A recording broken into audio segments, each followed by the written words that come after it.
Welcome to this recap of Game 13 of the World Chess Championship. We have Ian Nepomniachtchi with white, Liren with black. 6-6 heading into this game, and Nepo trying to recover from, well, the somewhat devastating loss in Game 12. And let's see what to do. It's e4, the king's pawn, which has been the main choice for Nepo in this match. We have the Ruy Lopez, bishop to b5, bishop to a4, mainline stuff, castles, bishop b7. And here Nepo goes for this move d3, which he has been doing for most of this match.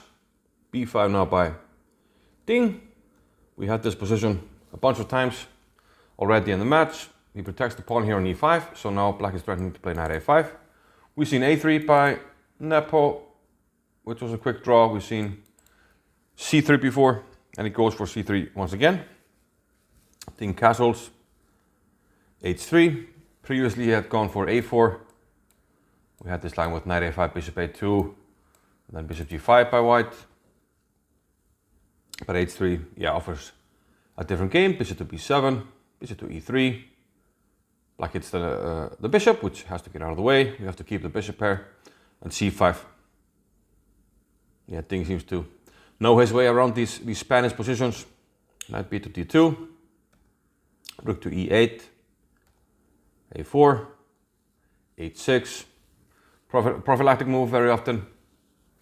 Good to prevent anything from coming to g5 here. d4 now by white. He decides to break in the center.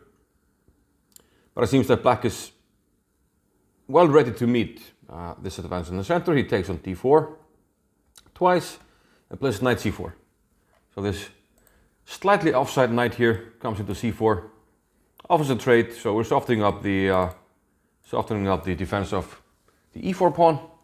And also after this trade, we get rid of a potentially weak pawn. You know, if white takes on b5, there's always the problem of being a weak pawn on b5. So black seems to be doing quite well here. And after f3, he might be even able to take over here, as we can see from the bar. This f3 move slightly weakens this e3 bishop because it's unprotected. So now bishop f8 is strong. Bishop f2. White should have played, if you go back, perhaps queen e2 first, hitting this pawn. Black has to spend a move to protect it, and then you can play f3. And this tempo is actually very important, as we'll see. After this, f3, bishop f8, bishop f2, because the bishop is loose here, and now d5. And white would love to play e5 here, which he would have been able to do if he had the queen on e2. e5 and f4, and white has a good structure and good blockade on d4.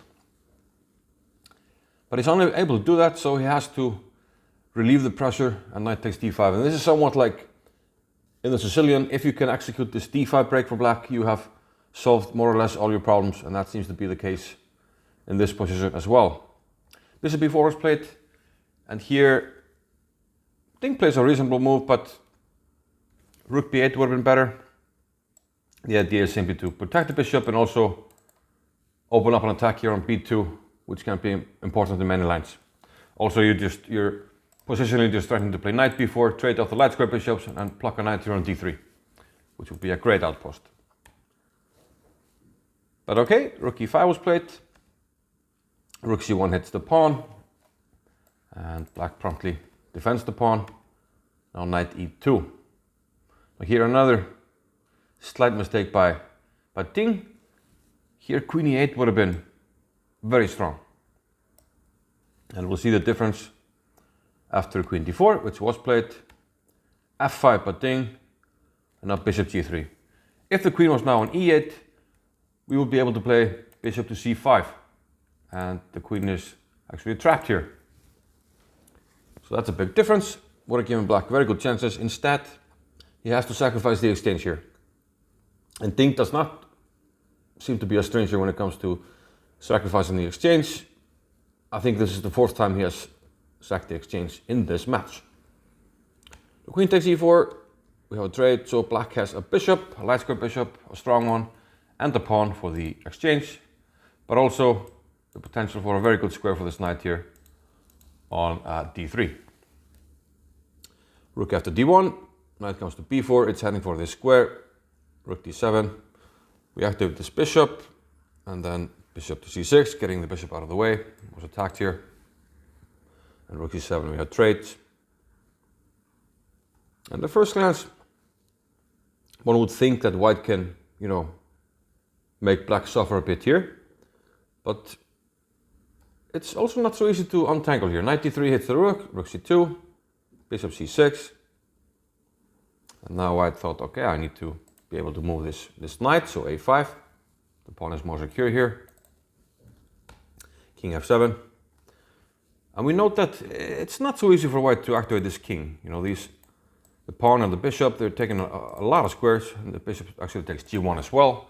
So how do you activate the king? That's one of the main problems for black here. Sorry, for white. And as the computer points out, it seems like this is the best chance for white to play for something, try to get the knight to f4, and hopefully trade off the knights. If you can do that, you should have some winning chances with white. But Nepo wasn't up to the task. He played rook e2, and now we simply had a repetition. The best white can do now is just go back to c2 after this move, and then play this knight e2 move, but instead we had the repetition. Seemed like both sides, well, I don't blame Ding.